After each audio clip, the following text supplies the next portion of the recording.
یا شاید پھر ان خونی واقعات کے بارے میں جنہوں نے ایک دم اس کی جمی جمائی زندگی کو تہو بالا کر ڈالا تھا۔ میں زنانہ وارڈ کے سامنے سے گزر کر راہداری کے آخری سرے پر چلا گیا اور کھڑکیوں میں سے نیچے پارکنگ لاٹ کا جائزہ لینے لگا۔ جو ہی میری گھڑی نے 12:05 کا وقت بتایا، در و دیوار اچانک گہری تاریکی میں ڈوب گئے۔ یہ میرے حرکت میں آنے کا وقت تھا۔ میں نے جیب سے رومال نکالا، ہاتھ میں پکڑی ہوئی دواؤں میں سے ایک دوا رومال پر چھڑکی۔ یہ خالص کلوروفارم تھا۔ زنانہ وارڈ کے اندر داخل ہونے میں مجھے قطعاً کوئی دشواری نہیں ہوئی۔ میں نے ہاتھ سے بستر چھو کر گنے، چوتھا بستر ماسی عائشہ کا تھا۔ ماسی کو کلوروفارم سنگھانے کے لیے میں آگے بڑھا تو کسی سے ٹکر ہو گئی۔ یقیناً یہ کوئی عورت تھی، کیونکہ اس کے جسم کا گداز میں نے واضح طور پر محسوس کیا، اور یہ بات بھی یقینی تھی کہ وہ کوئی نرس ہے، کیونکہ اس نے انگریزی میں اوئی اللہ کہا تھا۔ میں اس دلچسپ تصادم کی پرواہ کیے بغیر ماسی عائشہ کی طرف آیا، ٹٹول کر اس کا چہرہ ڈھونڈا اور پھر طاقت سے اس کا منہ دبا لیا۔ لکوڈ کلوروفارم میں بھیگا وہ رومال ماسی کی ناک اور ہونٹوں کو ڈھانپ چکا تھا۔ میرا دوسرا ہاتھ ماسی کی گردن پر تھا تاکہ وہ آواز نہ نکال سکے۔ چند سیکنڈ میں ماسی کا جسم ڈھیلا پڑ گیا۔ وارڈ میں پنکھے بند ہو گئے تھے اور سب مریض ایک ساتھ بولنے لگ گئے تھے۔ ہر کوئی اپنے اپنے انداز میں صورتحال پر تبصرہ کر رہا تھا۔ میں نے گھٹا ٹوپ اندھیرے میں جھک کر ماسی کو کندھے پر لادا اور وارڈ سے نکل آیا۔ اس ساری کارروائی میں بمشکل 2 منٹ صرف ہوئے۔ جب میں وارڈ سے نکل کر سیڑھیاں اتر رہا تھا تو میں نے دیکھا ایک پولیس اہلکار نے ماچس نکال کر جلائی تھی اور اس کی روشنی میں وارڈ کے اندر داخل ہو رہا تھا۔ یہ کسی حد تک تشویشناک صورتحال تھی۔ میں تیزی سے سیڑھیاں اترنے لگا۔ ابھی 8-10 زینے باقی تھے کہ بالائی منزل سے شور و غل بلند ہوا۔ پہلے ایک اہلکار نے چیخ کر کہا، پھر بھاگو پکڑو کی آوازیں آئیں۔ ماسی عائشہ ایک لہیم شہیم عورت تھی۔ اسے کندھے پر لاد کر تیزی سے حرکت کرنا آسان نہیں تھا، لیکن میں جانتا تھا کہ تاخیر خطرناک ہے۔ سیڑھیاں اترتے ہی میں پارکنگ لاٹ کی طرف بڑھا۔ دیوی بلاک کی طرح پارکنگ لاٹ میں بھی گہری تاریکی تھی۔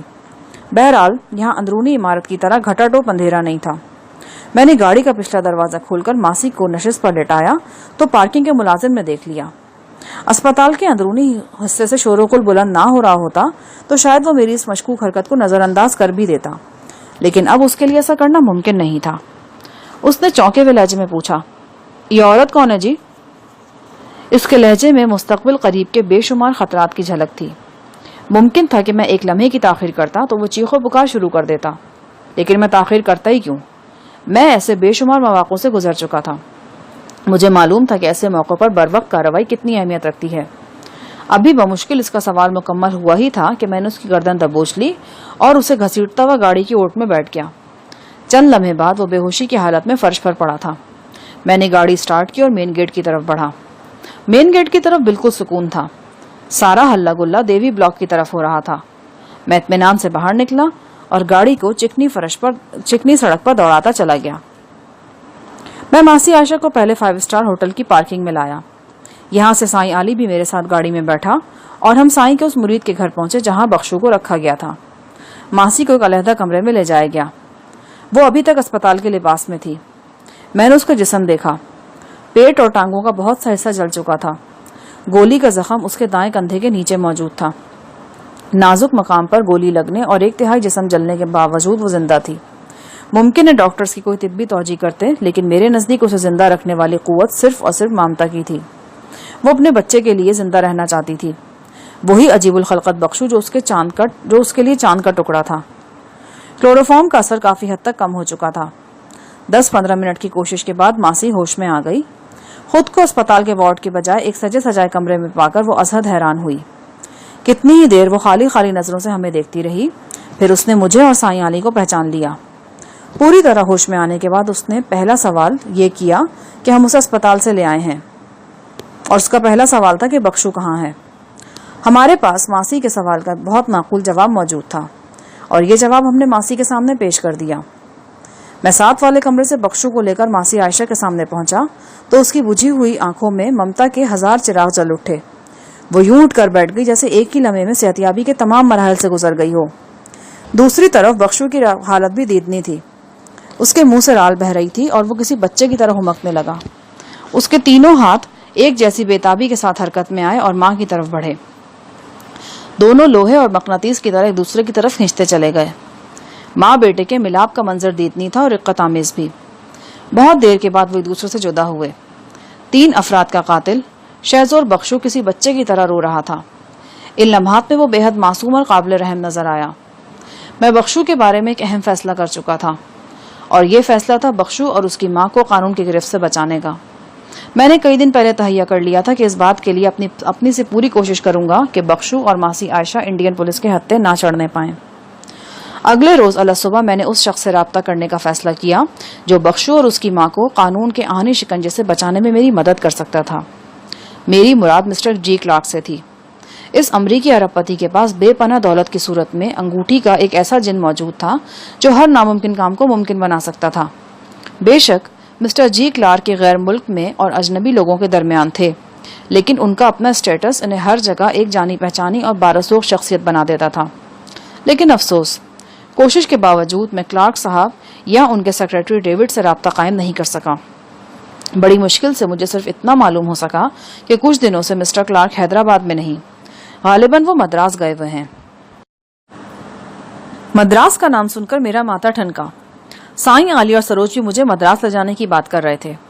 آخر ایک مدراس اتنا اہم کیوں ہو گیا تھا؟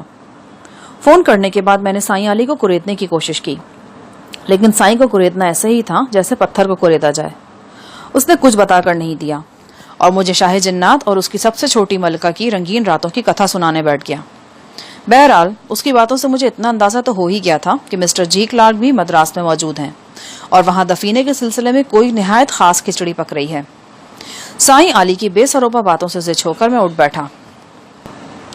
میں نے اسے واضح الفاظ میں کہہ دیا کہ اگر بخشو اور اس کی والدہ کی حفاظت کا کوئی مستقل انتظام نہیں ہو سکا تو میں حیدرآباد سے کہیں نہیں جاؤں گا.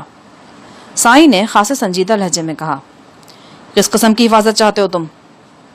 ان کی زندگی کی ضمانت اور اس بات کی ضمانت کہ بخشو پولیس کی پکڑ سے محفوظ رہے گا. تمہاری اطلاع کے لیے بتا رہا ہوں کہ بخشو اور اس کی ماں کے لیے سوچنے والے تم اکیلے نہیں ہو، اور بھی کچھ لوگ ہیں جن دونوں کے خیر خواہ ہیں. مثلاً کون؟ مثلاً میں. تم کیا کر سکتے ہو؟ میں کچھ نہیں کر سکتا، لیکن کروا بہت کچھ سکتا ہوں.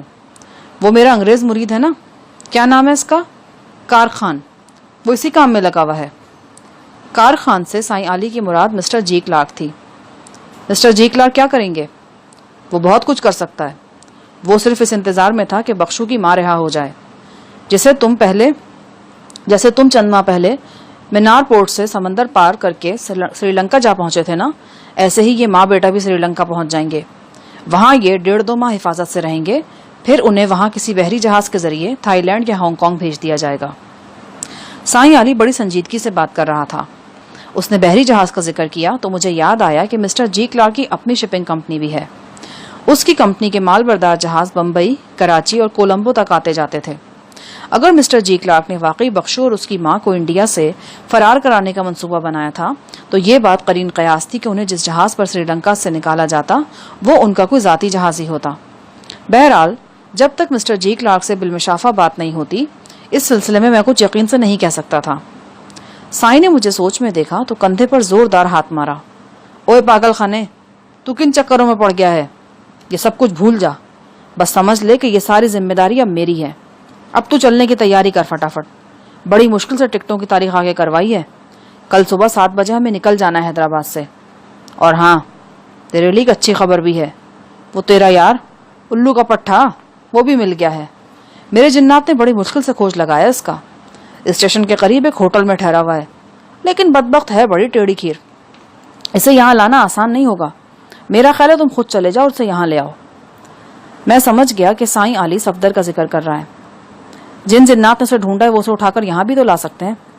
لا تو سکتے ہیں، لیکن جنات پھر جنات ہوتے ہیں. کوئی اس کی ٹانگ لے آئے گا تو کوئی ہاتھ. بہتر ہے کہ تم خود جاؤ اور اسے جا کر بتاؤ کہ ہم ایک یادگار سفر پر جا رہے ہیں. اگر وہ رہ گیا تو ساری زندگی پچھتائے گا. اچھا، میں سوچتا ہوں اس بارے میں، لیکن مجھے ایک بات بتاؤ. پوچھ شفیع محمد پوچھ، تجھے اجازت لینے کی کیا ضرورت ہے بھلا؟ سائیں تمہاری باتوں سے پتہ چلتا ہے کہ تم نوابزادی شاہین کے بارے میں سب کچھ جان چکے ہو اور تم نے اپنی اس چنڈال مریدنی کو بھی سب کچھ بتا دیا ہے. کیا میں غلط کہہ رہا ہوں؟ بالکل ٹھیک کہہ رہے ہو. آگے بولو. آگے یہ کہنا ہے، بلکہ درخواست کرنی ہے کہ اپنی یہ اطلاعات صرف اپنے تک رکھو. میرا مطلب ہے بخشو کی ماں اور بخشو کو نوابزادی کی موت کا پتہ نہیں چلنا چاہیے. وہ کیوں؟ وہ اس لیے کہ وہ دونوں اور خاص طور سے بخشو نوابزادی سے بہت انس رکھتا تھا. نوابزادی کی موت کا سن کر وہ بہت وائویلا مچائے گا. دوسری طرف ماسی کی بھی حالت ایسی نہیں ہے کسی کو سخت صدمے والی خبر سنائی جائے. خلاف توقع سائیں علی نے میری درخواست پر کوئی اوٹ پٹانگ تبصرہ نہیں کیا اور میری بات مان لی. ایک بات اور ہے, اگر تم برا نہ مانو تو. تم نے ایک بات کا پوچھا تھا, بہرحال کہو, تمہیں تو انکار نہیں کر سکتا نا. میں نے کہا, جیسے کہ تم اور بہت سی باتیں جانتے ہو تو تمہیں یقیناً یہ بھی پتا ہوگا کہ میں نے مسٹر جی کلارک صاحب کو نوابزادی شاہین کے بارے میں کچھ نہیں بتایا تھا. مجھے اس بارے میں کچھ نہیں پتا. بہرحال تو اپنی بات پوری کر. مجھے اندیشہ ہے کہ تم مسٹر جی کلارک اور مشتبہ کنور کو میرے اور نوابزادی کے بارے میں بتا چکے ہو اور میں ان کی نظروں میں ناقابل اعتبار ٹھہر چکا ہوں, اور اب تو اسی لیے مدراس جانے سے کرنی کترا رہا ہے. سائیں نے جیسے میرے دل میں جھانک لیا. اگر سچ پوچھتے ہو تو ایسا ہی ہے. اگر یہ بات کسی اور نے کہی ہوتی تو میں اس کی, لیکن تم سے کیا کہوں؟ کیا میں تمہیں کھوتے کا پتر نظر آتا ہوں جو ایسی باتیں سوچتے ہو میرے بارے میں تم؟ میں نے سائیں کے لہجے سے کوئی اثر نہیں لیا اور اطمینان سے کہا, سائیں علی, سچی بات تو یہ کہ تم ایک عجیب و غریب شخص ہو. میں تمہارے بارے میں کچھ بھی یقین سے نہیں کہہ سکتا. پھر یہ کیسے کہہ سکتا ہوں کہ تم نے نوابزادی والے معاملے میں میری پردہ پوشی کی ہوگی؟ میں نے کی ہے پردہ پوشی, کی ہے میں نے. اور یہ تو ایک معمولی بات ہے بدبخت. تو نے ابھی سائیں کا کلیجہ نہیں دیکھا. تجھے پتہ ہی نہیں کہ اس میں کیا کچھ سما جاتا ہے. جا جا, میرے منہ نہ لگ. اب یہ بچہ ہے تو. چلا جا یہاں سے. میں نے تجھے معاف کیا, میرا اللہ بھی تجھے معاف کرے. میں اطمینان سے سگریٹ سلگاتا رہا, لیکن اس اطمینان میں ہوشیاری بھی شامل تھی. میں سائیں علی کی طرف سے پوری طرح چوکس تھا. اس گھن چکر کا کوئی بھروسہ نہیں تھا. کیا پتا غصے سے بے قابو ہو کر اچانک میرے سر پر لٹھی دے مارتا. سائیں علی کچھ دیر شدید غصے کی کیفیت میں رہا اور پھر حیرت انگیز طور پر ایک دم نارمل ہو گیا. اس کے موڈ کو بحال ہوتا دیکھ کر میں نے کہا, سائیں, تم میری پریشانی کو سمجھنے کی کوشش کرو. تم نے نوابزادی والی بات اپنی مریدنی سروج کو بھی بتا دی ہے, اور یہ وہی مریدنی ہے جو اپنی غلطیوں کی وجہ سے گاہے بگاہے تمہارے ہاتھوں پٹتی بھی رہی ہے. اگر غلطی سے یا نافرمانی کرتے ہوئے اس نے یہ بات لیک آؤٹ کر دی تو پھر تم میرے ذاتی معاملات میں ٹانگ اڑانے کی کوشش مت کرو.